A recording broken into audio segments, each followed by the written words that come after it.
waxtaanee ci leçon bi nga xam ni moom mooy leçon bi nga xam ni orthographe point d'interrogation virgule. oui éducation. ci éducation nga ma jox de. ku baax wax ñu lan mooy éducation. éducation mooy yar bi nga yar ci xale yi waaye éducation mooy nga jël ko tàbbal ko l'école. oui éducation yaay. xale bi di jàng goo xam ne daf koy décortiquer pàcc par pàcc étape par étape. oui éducation yaay. éducation boo ma koy wax sama yaram bi day rag-rag yi. ku baax wax ñu lan mooy éducation. waaye éducation ñu ko tàmbalee yàq mooy grève bi nga xam ne élèves yaa ngi koy grève waaye grève yi nga xam professeurs yi ñu ngi koy grève. oui éducation yaay. waaye lu ma soof ci dëkk bi grève yi bari na. ku baax wax ñu lan moo waral grève yi. li waral grève bi moom mooy ku ne jox ñu war ko jox wàllam joxuñu ko li ñu ko war a jox loolu waral grève bi. yaay bi élèves yaa ngi toj bii si di toj kaar yi di yàq état civil yi waaye lépp ci biir grève bi. ku baax loolu jamono réew kanam. élèves yi doy nañu waar waaye. nan la ñuy def ba éducation bi ñëwaat. ñi nga xam dañ leen jël ci école bi ñuy joxe ay cours waaye def ay xarmat. loolu jëmalewul école ca kanam. bac bi am na fit. wuy fu mu jógee yaay. fit bi fu mu jógee lay waxtaanee tey jii. yeewil gars yi nga wax leen fit bi. fit bi fu mu jógee moom mooy corruption moom mooy ñi nga xam ne ay borom daraja la ñooy fekk ñi nga xam ñoo yore bac bi waaye ñàkk personnalité ba génne bac bi mu def fit.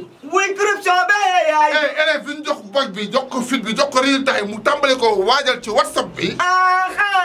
ndax ku baax loolu dina jëmale réew kanam. waaye loolu yaa gën a xam du jëmale réew kanam boo waxee laajaatee la damay xuloo ak yow damay xeex ak yow loolu daf may naqari waaye bac bi am na fit waaye. non damaa bëgg nit ñi xam fu mu jógee.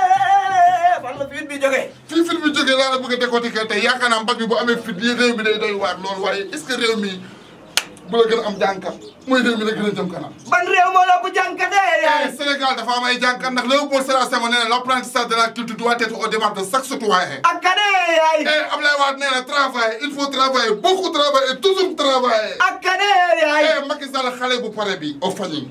aw fañi fay fay yaay. te wàccaaca. lan la ci tegoo yaay. li mu ci teg doy na waar li mu ci teg yéeme na loolu waaye ci Macky Sall laa bëgg a waxtaanee tey jii. lan la réalisé yaay. acte 3 de la décentralisation la Macky Sall def. ak la nee yaay. ma ni yoonu yokkute. ak la nee yaay. plan Sénégal émergent. oui plan Sénégal kan bu émergent na. Macky Sall nee na na raa bi jub mbir mi dañ ko war a jubal ba mu jub xocc waay na jub waay. ku bëgg a jub nan ngay doxee yaay. ku bëgg a jub yaakaar da ngay mel ni bant bu jub te bant bi dëngul waaye.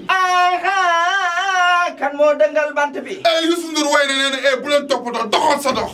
ku bëgg a dox lu muy doxee yaay. doxal sa dox. lu mu ci tegoo yaay. li mu ci teg mooy bajo. wuy bajo. saa waa ji lan mooy bajo.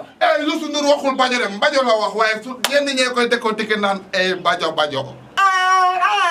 kon décortiquer gars yi lan mooy mbojo mbojo. Youssou bi muy wax ci mbojo mbojo waxul sa bi li muy wax mbojo mbojo mooy wecc gu sew sewaan gi gu ñëpp capaan gi lay waxal. kon wecc bi gestu leen Youssou te xam ni yéen lay waxal. bi Youssou waxee waa ji xëcc na doom teg ci wàllu ne ko waa ji wax na. lan la ci tegee yaay. li mu ci teg moom mooy waxoo waaye wax na leen nee ni xaalisoo.